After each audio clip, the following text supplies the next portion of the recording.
বন্ধু এখন শত্রু। কাল এশিয়া কাপের সুপার ফোরের প্রথম ম্যাচে মুখোমুখি বাংলাদেশ শ্রীলঙ্কা। অবশেষে পূর্ণতা পাচ্ছে নির্বাচক প্যানেল। জাতীয় দলের সাবেক ক্রিকেটারকে যুক্ত করছে বিসিবি। কাল শুরু সুপার ফোরের লড়াই। একদিন আগে যাদের জয়ের প্রার্থনা করেছিল গোটা বাংলাদেশ, এবার প্রতিপক্ষ সেই শ্রীলঙ্কা। আরব আমিরাতে গ্রুপ পর্বে হারের প্রতিশোধ দুবাইয়ে নেয়ার সুযোগ টাইগারদের সামনে। যদিও হ্যাট্রিক জয়ে উঠছে লঙ্কানরা। দুদলেই আসতে পারে পরিবর্তন। যথারীতি ম্যাচ শুরু রাত 8:30টায়। একদিনের বন্ধুত্ব শেষ। যে শ্রীলঙ্কার হাত ধরে এশিয়া কাপের শেষ চারে বাংলাদেশ সবার প্রথমে ওদের মুখোমুখি। ক্রিকেটের 22 গজে আবারও লঙ্কা বাংলার শত্রু খেলা। শেষ মহরণে অবশ্য রাজত্ব করেছিল লঙ্কান সিংহরা। আবুধাবিতে গ্রুপ পর্বের ম্যাচে টিম টাইগার ছিল নখদন্তহীন। কিন্তু নতুন দিন আর নতুন পরিকল্পনা। জয়ীরা ফাইনালের পথে এক ধাপ এগিয়ে যাবে। We've played Sri Lanka quite recently, so I think both teams are fairly familiar with each other. It's a nice clash. They got the better of us last game, obviously, as we know.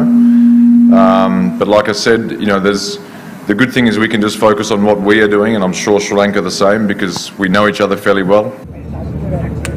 Liton মুস্তাফিজদের কাছে পরিচিত দুবাইয়ের condition. তবে tournament চলাকালীন ICC academy মাঠে বাংলাদেশের অনুশীলন প্রথমবার। Middle order ব্যাটারদের নিয়ে সবচেয়ে বেশি ভাবনা টিম ম্যানেজমেন্টের। তাওহিদ হৃদয়, শামীম পাটোয়ারি, জাকের আলীদের মাঝে খুঁজে পাওয়া যাচ্ছে না টি-20 মেজাজ। আফগান ম্যাচে পঞ্চম বোলারের অভাব অনুভব করেছিল বাংলাদেশ। সে শূন্যতা পূরণ করতে চাইলে ভাঙতে হবে winning combination. We were watching the game. Yeah. Personally, I saw the last part of the game. I was checking the score before that at dinner, and that noise is. Group champion Sri Lanka বৃহস্পতির তুঙ্গে। নিজ দেশে বাংলাদেশের কাছে টি-20 series হারা দলটি Asia কাপে 3-3। Thushara চামিরার pace আক্রমণ, হাসারাঙ্গার ঘূর্ণি, কুশল মেন্ডিস, পাথুম নিশাঙ্কা, পেরেরাদের ভয় ডরহীন ব্যাটিং। ফেভারিট হয়েই মাঠে নামে লঙ্কা। বাংলাদেশের সঙ্গে আমরা প্রায় খেলি। গত 2-3 মাসেও প্রায় 4-5টা ম্যাচ খেলেছি। সুতরাং আমরা ওদের শক্তি ও দুর্বলতা দুটোই ভালোভাবে জানি। ছেলেরা বাংলাদেশের সাথে ভালো করবে। টি-20-র 21 হেড টু হেডে শ্রীলঙ্কা 13 জয়ে এগিয়ে, বাংলাদেশের জয় 8টি। তবে লঙ্কা বাংলা ম্যাচে পরিসংখ্যানে কি আসে যায়। বাংলাদেশ দলের আরো খবর জানাতে দুবাই থেকে এই মুহূর্তে যোগ দিচ্ছেন আরিফুল ইসলাম। আরিফ, যেই শ্রীলঙ্কার কাছে হেরে গ্রুপ পর্বের বাধা কঠিন করে তুলেছিল বাংলাদেশ, সেই লঙ্কানদের দিয়ে শুরু হচ্ছে বাংলাদেশের সুপার ফোরের রেস। লঙ্কা বোধে বাংলাদেশ কতটা প্রস্তুত আর পরিকল্পনাই বা কেমন হবে? বাংলাদেশ দল অবশ্যই রাখে, এর আগেও বহুবার তাদেরকে হারিয়েছে এবং আপনি টি-20-র পরিসংখ্যান যদি দেখেন সেক্ষেত্রে দু দলের আসলে পার্থক্যটা খুব একটা নেই, খুব বেশি যে ব্যবধান এমনটা না। এবং রিসেন্ট টাইমে যদি বলেন তাদেরকে তাদের মাটিতে হারিয়ে এসেছে। কিছুক্ষণ আগে বাংলাদেশ দল দুবাইয়ের আইসিসি যে একাডেমি মাঠ, সেই একাডেমি মাঠে তারা এসেছেন। আমার ঠিক পেছনেই যদি খেয়াল করেন সেখানে তাদের যে ড্রেসিং রুম, সেখানে তারা প্রস্তুতি নিচ্ছে এবং কিছুক্ষণ পর এই মাঠে বাংলাদেশ দল অনুশীলন করবে। এবারের আসর চলাকালীন হচ্ছে আইসিসি একাডেমি মাঠে বাংলাদেশের প্রথম অনুশীলন। এর আগে যতগুলো ম্যাচ আর হচ্ছে প্র্যাকটিস সেশন ছিল সেগুলো ছিল হচ্ছে আবুধাবিতে।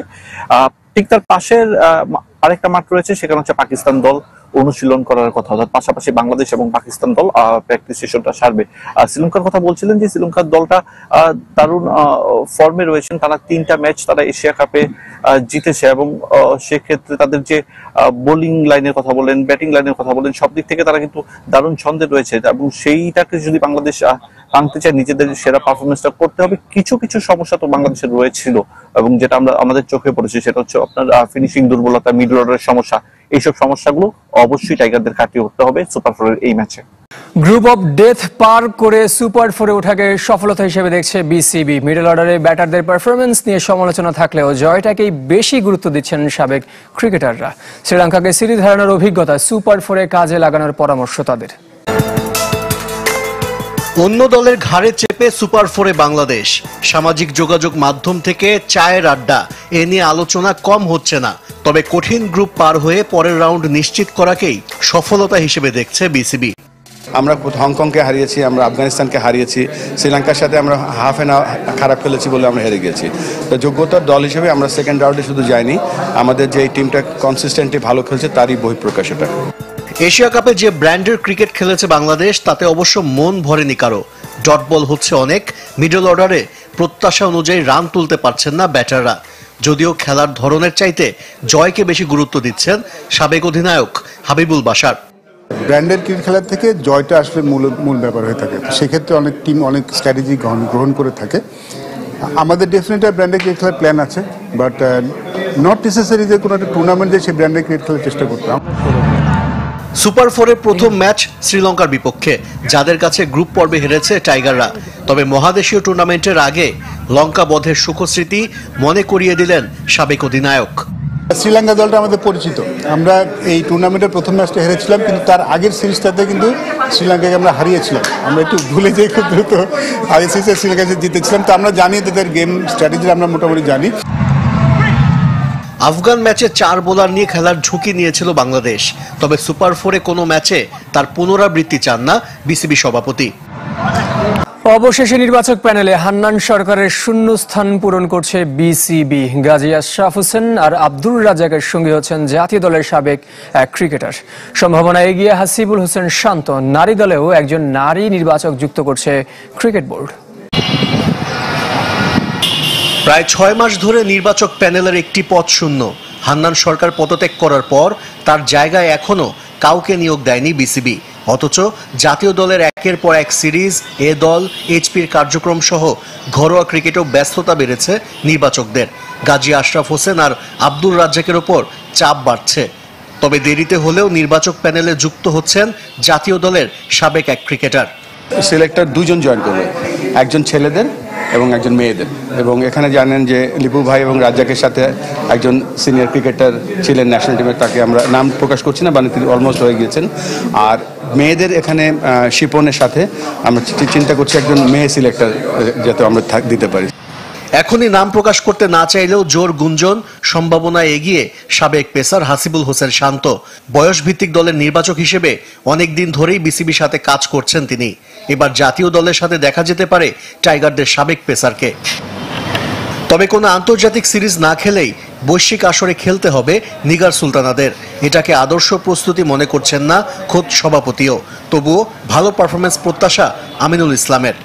অবশ্যই এটা আইডিয়াল প্রিপারেশন না, তারপরেও চেষ্টা করেছিল। ওয়েস্ট ইন্ডিজ না করে দিয়েছে, আমরা শেষ মুহূর্তে কোয়ালিফাই করেছি।